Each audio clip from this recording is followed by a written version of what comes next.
ការរកទិញប្រកបដោយទំនួលខុសត្រូវលើបរិស្ថាន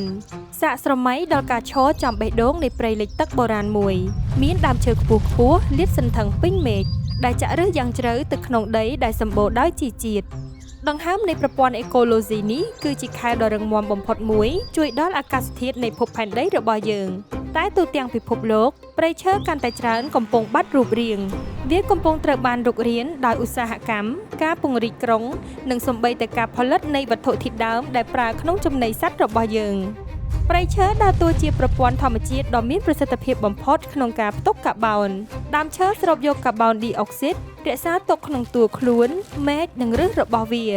ប៉ុន្តែនៅពេលដែលយើងកាប់ឬដុតវាកាបូននេះត្រូវបានបញ្ចេញត្រឡប់ទៅក្នុងបរិយាកាសវិញ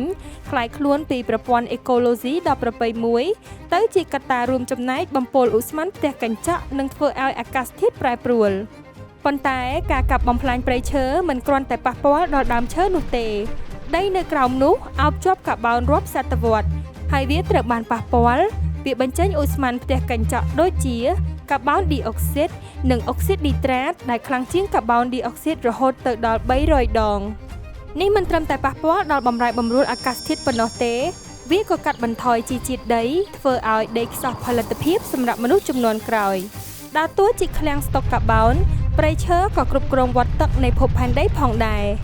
ដើមឈើស្រូបទឹកពីដីហើយបញ្ចេញវាទៅក្នុងអាកាសបង្កើតជាពពកនិងក្លាយជាទឹកភ្លៀងបើគ្មានព្រៃឈើគ្រោះរាំងស្ងួតមានកាន់តែញឹកញាប់ហើយលំនាំអាកាសធាតុកាន់តែពិបាកក្នុងការព្យាករណ៍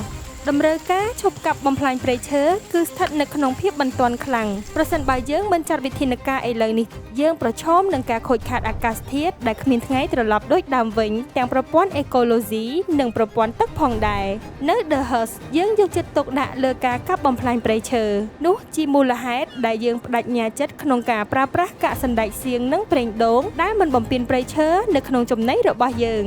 មួយជំហានក្នុងការសហការជាមួយ The Hearst គ្រប់ប្រទេសយើងកំពុងអនុវត្តដំណើរការសិក្សាលម្អិតលើបរិស្ថានជាសកលនេះនឹងជួយយើងអាចកំណត់បាននូវផលប៉ះពាល់បរិស្ថាននិងស្វែងរកដំណោះស្រាយត្រឹមត្រូវចាប់ពីប្រព័ន្ធតាមដានរហូតដល់កម្មវិធីវិញ្ញាបនបត្រដើម្បីធានាថាផលិតផលចំណីរបស់យើងមិនបានពាក់ព័ន្ធនឹងការកាប់បំផ្លាញព្រៃឈើយើងមិនត្រឹមតែសង្គ្រោះដើមឈើប៉ុណ្ណោះទេយើងកំពុងពង្រឹងវឌ្ឍនភាពដោយការជួយទ្រទ្រង់គ្រឹះនៃជីវិតលើផែនដីសម្រាប់មនុស្សជំនាន់ក្រោយ